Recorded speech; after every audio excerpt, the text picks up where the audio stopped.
সেই জায়গায় যখন আপনারা বলেন যে সবাইকে পাস করানো হোক, এই জিনিসটা একটা প্রশ্ন তৈরি হয়। আর এখানে আপনাদের দাবির এখানে লেখা আছে যে যেহেতু লিখিত পরীক্ষার নম্বরের ভিত্তিতেই সনদপত্র দেওয়া হয় এবং লিখিত পরীক্ষায় তো সবাই 40% পেয়েছে, তাহলে এই মৌখিক পরীক্ষা নেওয়ার বিষয়টা আমাকে একটু ক্লিয়ার করুন। আচ্ছা, আমি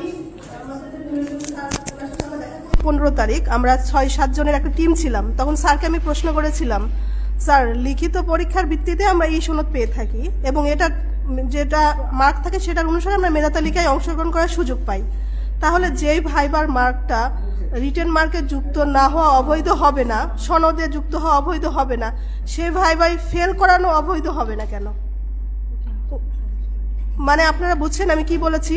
মানে ভাইবাই যদি যুক্ত, এই মৌখিক পরীক্ষার যে নাম্বারটা এটা কিন্তু ভাইবাই যুক্ত করে নাই ওনারা, এটা যদি অবৈধ না হয় তাহলে এই ভাইবার ভিত্তিতে ফেল করানো অবৈধ হবে না কেন? আমি এই প্রশ্নটা স্যারকে করেছিলাম, উনি এর কোনো উত্তর দিতে পারে নাই, বলছে আমার এই প্রশ্নের উত্তর জানা নাই।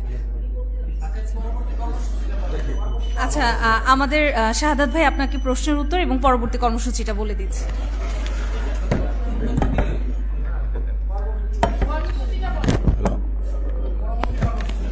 আমি আপুর কোয়েশ্চেনটা আর একটু ক্লিয়ার করছি। আমাদের ভাইবা মার্কস 20, এনটিআরসির নীতিমালা অনুযায়ী 40%, সেই 20-এর মধ্যে 8 পেলে একটা স্টুডেন্ট পাস।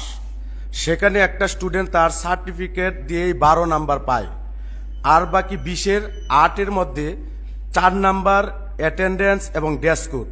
তাহলে একটি স্টুডেন্ট যদি তার সার্টিফিকেটের মাধ্যমে 12 এবং অ্যাটেন্ডেন্স এবং ডেস্ক কোডের মাধ্যমে 4 পায় 16, তাহলে এনটিআরসির নীতিমালা অনুযায়ী সে 16 মার্ক প্রশ্নের আনসার না পারলেও সে পায়। সুতরাং তাদের নীতিমালা অনুযায়ী পাস। বিগত সময়ের রেকর্ডও বলে যাদের কাগজপত্র ঠিক ছিল এবং ভাইবা বোর্ডে অ্যাটেন্ডেন্স ছিল তারা সবাই পাস করেছে এবং সবাইকেই সনদ দেওয়া হয়েছে। ধন্যবাদ। পরবর্তী কর্মসূচি, প্রিয় সাংবাদিক ভাইরা আমার, আপনারা অবগত আছেন বিগত 15 তারিখ থেকে এনটিআরসির সামনে আমরা অবস্থান কর্মসূচি এবং আমাদের এই বৈষম্যর শিকার 20,000 প্রার্থী বিভিন্ন কর্মসূচির মাধ্যমে, লাগাতার কর্মসূচির মাধ্যমে আমাদের আন্দোলন চলতেছে। তারই ধারাবাহিকতায় আমরা আগামী রবিবার একটি মহাসমাবেশের আয়োজন করতে যাচ্ছি এনটিআরসি ভবনের সামনে। 29 তারিখ রবিবার এনটিআরসি ভবনের সামনে এনটিআরসি ঘেরাও কর্মসূচি। এর আগে সকাল 8টায়। এর আগে আপনাদের সাংবাদিক ভাইদের আমি একটা অনুরোধ করতে চাই, আমাদের একটা ছোট্ট মেসেজ।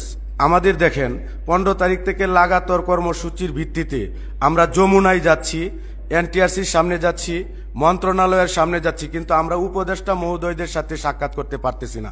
প্রশাসন আমাদেরকে সেই সুযোগটা দিচ্ছে না।